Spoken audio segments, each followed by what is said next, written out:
Simpelnya apa? Pesannya adalah kalau sudah mencoba alami tanpa KB 1 tahun kalau di bawah 35 ya, atau setengah tahun kalau di atas 35 tahun usia waktu menikah, atau sudah mencoba berhubungannya dan belum memiliki keturunan, itu harus segera berobat.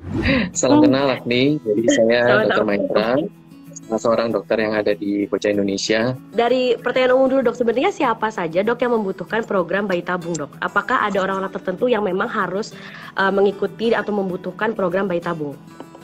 Ya, kalau bicara pertanyaan itu berarti kita bicara indikasi ya. Indikasi itu akan ada dari faktor suami, ada faktor istri. Singkatnya aja misalnya suami ada masalah di spermanya, baik dia masalah jumlah di bawah 15 juta, kecepatan yang bergerak maju kurang dari sepertiga, bentuknya yang abnormal banyak, maka itu sudah salah satu atau ketiga-tiganya itu menjadi indikasi bayi tabung. Jadi masalah suami. Kadang kalau semuanya normal pun, tapi ternyata suaminya itu perokok berat, alkohol berat, atau usianya lanjut, DNA-nya bermasalah, itu juga menjadi indikasi. Atau dari masalah istri. Masalah istri juga banyak. Semuanya bagus, Hmm. tapi tubannya buntu. Ya, nggak bisa ketemu tuh, harus bayi tabung. PCOS itu yang sering, gangguan ovulasi karena PCOS, telur nggak bisa besar. Dia sudah alami mencoba 6 bulan, insem 3-4 kali nggak berhasil, itu sudah ke arah bayi tabung. Kondisi-kondisi yang lain, ada penyakit-penyakit di wanita yang banyak yang akan diketahui ketika dilakukan pemeriksaan. Seperti adenomiosis, endometriosis, miom yang besar yang mengganggu tempat penanaman, itu semua akan menjadi indikasi bayi tabung, tentunya dengan penanganan dari penyakit yang mendasarinya dulu. Jadi jangan sampai kita bayi tabung, tapi ternyata miomnya yang besar yang mengganggu tempat penanaman nggak diambil. Nah itu juga, jadi setiap orang akan berbeda. Yang terakhir, selain dari suami dan istri, kalau kita bicara indikasi, kita juga bicara indikasi yang tidak kita ketahui sebetulnya. Ada sesuatu yang manusia atau dokter tidak tahu secara penuh. Simpelnya apa? Pesannya adalah kalau sudah mencoba alami tanpa KB 1 tahun kalau di bawah 35 ya, atau setengah tahun kalau di atas 35 tahun usia waktu menikah, atau sudah mencoba berhubungannya dan belum memiliki keturunan, itu harus segera berobat. Coba berobat insem kalau perlu cuma 3-4 kali, kalau gagal sudah bayi tabung gitu.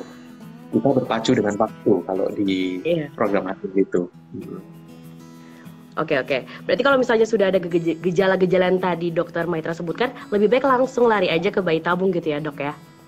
Betul, jadi kalau sudah jelas arahnya akan perlu bayi tabung, jangan dicoba alami atau insem dulu.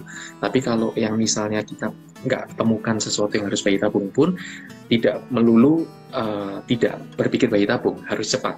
Harus alami 6 bulan atau setahun, insem, kemudian bayi tabung. Gitu. Oke oke. Oke, mungkin ini juga informasi nih untuk sahabat Nova. Mungkin banyak juga yang masih memang pengen mencoba dengan cara alami tanpa tahu sebenarnya ada opsi lain yaitu bayi tabung gitu ya dok ya? Betul, karena banyak yang nggak tahu, betul nih. Jadi kewaspadaan itu yang ternyata menjadi problem utama di kebanyakan negara. Jadi penting untuk tahu bahwa ada opsi bayi tabung, dan opsi itu sebetulnya penting untuk segera dipikirkan sejak awal. Jika Pak Sutri sama-sama sehat tapi belum kunjung hamil, boleh nggak dok ikut bayi tabung atau hanya yang bermasalah aja yang boleh ikutan bayi tabung? Enggak, boleh. Jadi prinsipnya ketika tidak ditemukan permasalahan pun, tapi 1 tahun lebih sudah tidak pakai KB, nggak hamil, itu sudah boleh program. Nah, programnya apa? Yang tadi, boleh insem, boleh bayi tabung. Boleh-boleh aja kalau mau bayi tabung langsung. Asal tentunya kan sudah mengerti proses dan sebagainya ya. Mm-mm. Siapa tahu Oke. nanti dari bayi tabung justru malah ketahuan, loh ternyata kelainannya nih ada loh. Jadi ternyata setelah bayi tabung kita coba dengan IVF konvensional sebagian, kita tahu ternyata spermanya tidak akan mampu menembus sendiri telurnya. Karena Malah dia jadi dapat lancang inian kan. baru ya dok ya? Ada yang kelainan seperti itu.